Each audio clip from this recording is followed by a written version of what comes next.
Science classes by Ranjit Kumar में आप सभी का स्वागत है। आप सभी आज पढ़ने जा रहे हैं क्लास 9 केमिस्ट्री। आपका फर्स्ट चैप्टर है मैटर इन आवर सराउंडिंग। इसमें हम लोग पेज नंबर 9 का क्वेश्चन आंसर करने जा रहे हैं। सबसे पहला क्वेश्चन है convert the following into Celsius scale. तो आपका दिया हुआ है केल्विन स्केल में, जैसे ये पहला नंबर क्वेश्चन है आपका 300 केल्विन और दूसरा नंबर क्वेश्चन है आपका 573 केल्विन। इसको करते कैसे हैं, इसको डिग्री सेल्सियस में चेंज करने के लिए हम लोग 273 से इसको माइनस करते हैं। तो 300 में हम लोग 273 माइनस करेंगे तो आएगा हम लोग का 27। और अब हम लोग उसी तरह दूसरा सवाल बनाएंगे तो 573 है, इसमें से 273 माइनस करेंगे तो आ जाएगा आपका 300।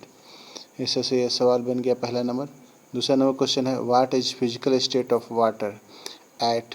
वाटर का क्या फिजिकल स्टेट होगा, पहला है 250 डिग्री सेल्सियस और दूसरा है 100 डिग्री सेल्सियस।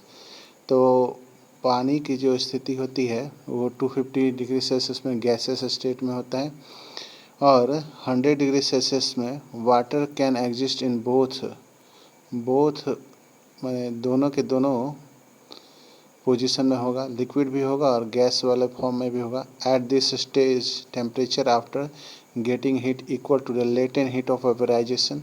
तो जो लेटेंट हीट होगा उसके बराबर होगा और water start changing into liquid से गैस बनना शुरू हो जाएगा।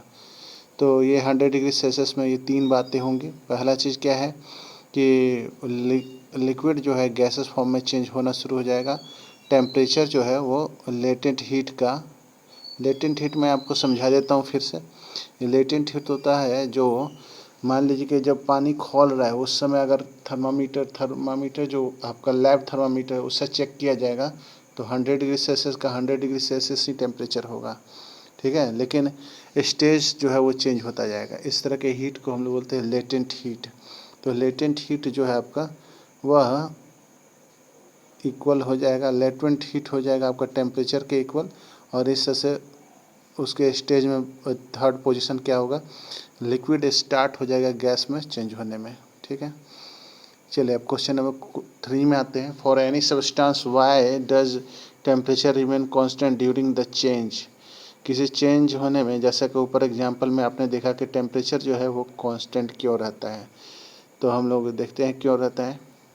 During a change of state, the temperature remains constant. This is because all the heat applied to increase the temperature it utilized as latent heat। यानी latent heat ही कारण है जिसके चलते टेम्परेचर के वैल्यू में कोई परिवर्तन नहीं आता है, लेकिन सारा जो हीट जो है वो ऐसा समझ सकते हैं कि वो यूटिलाइज हो रहा है आपका स्टेज में चेंज होने में।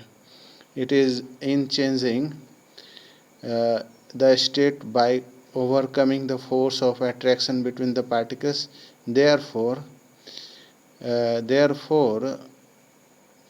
this heat does not contribute in increasing the temperature of the substance। ये कंट्रीब्यूट नहीं कर पाता है टेम्परेचर को इंक्रीज करने में। चलिए क्वेश्चन नंबर 4 में आते हैं।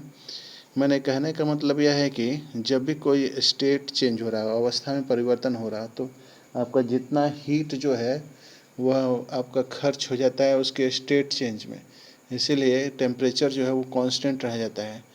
इसी को हम लोग बोलते हैं लेटेंट हीट, है ना।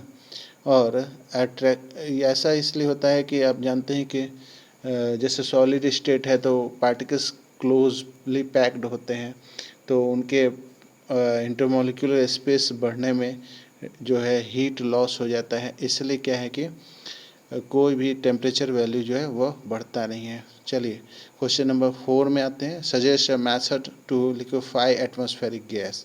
तो एटमॉस्फेरिक गैस को लिक्विफाई करने के लिए प्रेशर अप्लाई करेंगे और रिड्यूसिंग द टेम्परेचर। ध्यान देंगे प्रेशर अप्लाई किया जा रहा है, यानी प्रेशर बढ़ाया जा रहा है और टेम्परेचर को रिड्यूस किया जाएगा। तो एटमॉस्फेरिक गैस जो होता है वह आपका क्या होगा, लिक्विफाइड होना शुरू हो जाएगा, ठीक है। आगे क्वेश्चन अब यहीं पे है, ये क्वेश्चन इस टॉपिक का ख़त्म हुआ। अब नेक्स्ट टॉपिक हम लोग किताब में ही पढ़ेंगे और किताब में समझेंगे। इसके बाद क्वेश्चन आंसर आएगा तो फिर डिस्कशन क्लास चलेगा। आज के लिए इतना ही। इस वीडियो को लाइक करें, शेयर करें, सब्सक्राइब करें। Thank you. Have a nice day.